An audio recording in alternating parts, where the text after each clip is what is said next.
Përshëndetje të gjithëve. Unë së bashku me kolegë do të prezantoj një temë të rëndësishme të arkitekturës kompjuterike. Tema quhet hyrje në qarqet logjike. Qarqet logjike janë baza e funksionimit të çdo kompjuteri modern, po ashtu edhe çdo pajisje elektronike që përdorim çdo ditë.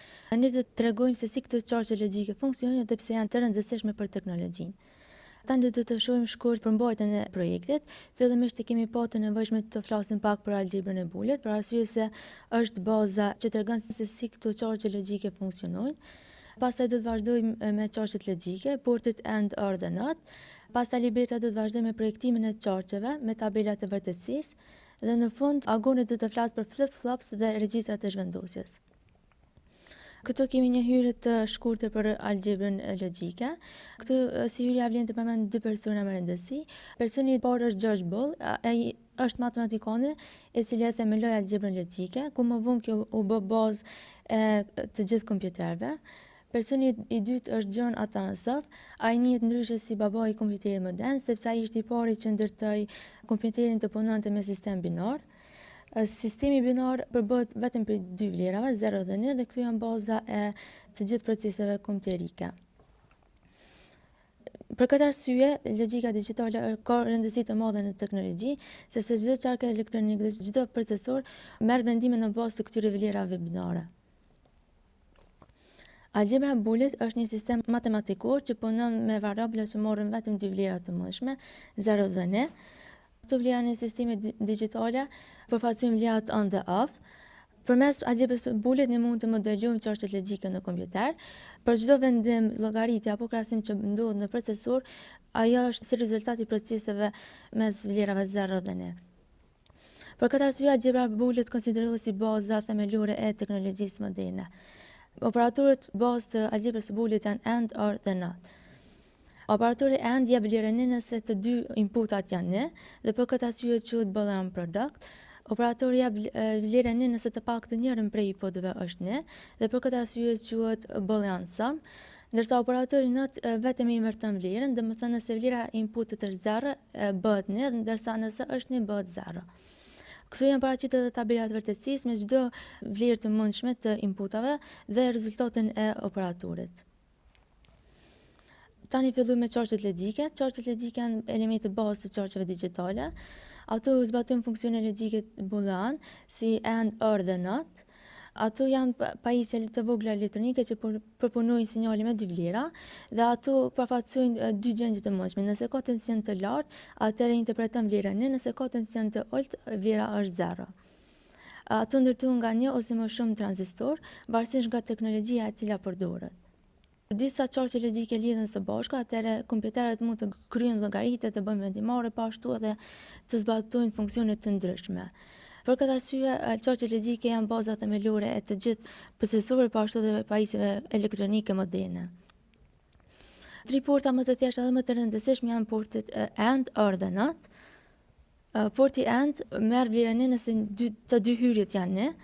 Porti OR merr vlerën 1 nëse të paktën njëra prej hyrjeve është 1, ndërsa porti NOT për dallim ka dy të parat ka vetëm një hyrje dhe kjo vetëm e inverton vlerën. Për çdo port janë paraqitur simbolet për kacën në qarqet elektronike, po ashtu edhe tabela e vërtetësisë me çdo kombinim të mundshëm të hyrjeve dhe rezultatin e tyre.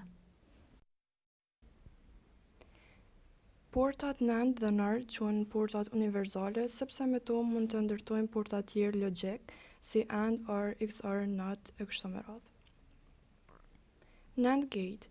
NAND gate, këtu kemi paraqitur formën grafike të këtij porti në qarqet logjike. Shihet se është i ngjashëm me portin AND, por që ndalja ka një rreth të vogël që tregon mohimin. Po ashtu kemi paraqitur edhe tabelën e vërtetësisë, ku siç shihet jap 0 kur të dy hyrjet janë 1.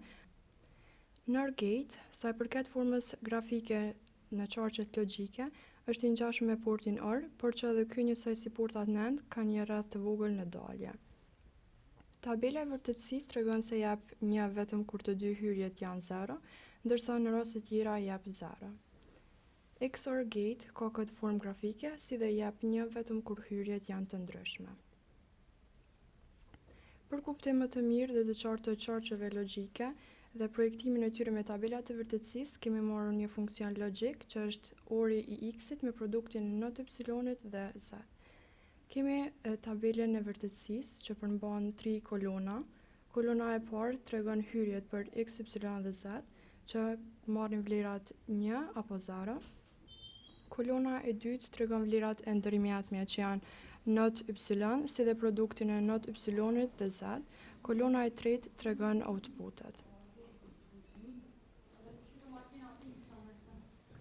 Qarku për funksionin tënë ka këtë pamje. Ky qark punon njësoj si shprehja logjike. Shembull, nëse x, y, z kanë vlera 1, atëherë do të dimë se dalja do të jetë 1.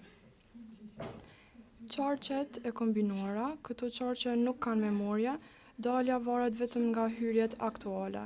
Shembull të qarqeve të kombinuara janë half adder, full adder, ripple carry adder, decoders, multiplexers. Për secilën do të flasim nga pak. Half adder, një pajisje e qarqeve të kombinuara është half adder, i cili gjen shumën e 2 biteve. Shuma mund të gjendet duke përdorur portën XOR, ndërsa bartja mund të bëhet me anë të portës AND. Shembull, nëse inputit janë 1 dhe 0, shuma do të jetë 1, ndërsa bartësi 0, siç edhe shihet në tabelë dhe formën grafike të qarkut. Duhet të dimë se half adder mund të shndrohet në full adder, duke i përfshirë portat që punojnë bitin e bartër. Full adders mund të lidhen në vargje, kështu mbledhësi që i bart bitit prej një mbledhësi të plot në tjetrin është ripple carry adder. Decoder bën dekodifikimin e informacionit binar nga një bashkësi prej n hyrjesh në një maksimum prej 2 në n daljesh. Decoders normalisht përcaktohen nga numri i hyrjeve dhe numri i daljeve. Shembull, një decoder që ka 3 hyrje dhe 8 dalje quhet 3-to-8 decoder. Multiplexer bën të kundërtën e decoder. Ai zgjedh një dalje nga shumë hyrje, ku që të zgjedhim nga n hyrje nevojiten log të jenit një linja kontrolluese. Tash do të tregojmë se çka është një flip-flop. Flip-flopi është qark digital me 2 gjendje të qëndrueshme, 0 dhe 1. Pra këtu na jepën dhonat për çdo dhonë që hyn është nga flip-flopat. Këto janë pjesa kryesore, komponentët kryesorë për krijimin e çdo pajisje digjitale. Element bazë i kujtesës në sistem digjitale dhe ruan gjendjen derisa të marrë sinjal të ri. Karakteristikat e flip-flopave janë që kanë 2 dalje, daljen normale dhe të invertuar. Punon me sinjal clock dhe ruajtja e një bit informacioni. Përdorimi i flip-flopave është që përdoret në çdo krijimin edhe komponenteve të tjera të arkitekturës kompjuterike, siç janë regjistrat, numëruesit, kujtesa dhe procesorët. Kemi disa lloje të flip-flopëve, kemi flip-flop D, ku janë data dhe delay, më i përdorin në sistemet moderne, edhe pse ky flip-flop është shumë i thjeshtë, ka një hyrje, data dhe një clock, edhe kemi edhe avantazhet e këtij flip-flopi ku janë i thjeshtë dhe i besueshëm, nuk ka gjendje të ndaluar. Ky flip-flop përdoret për regjistrat e të dhënave, regjistrat e zhvendosjes dhe kujtesat dhe buffers.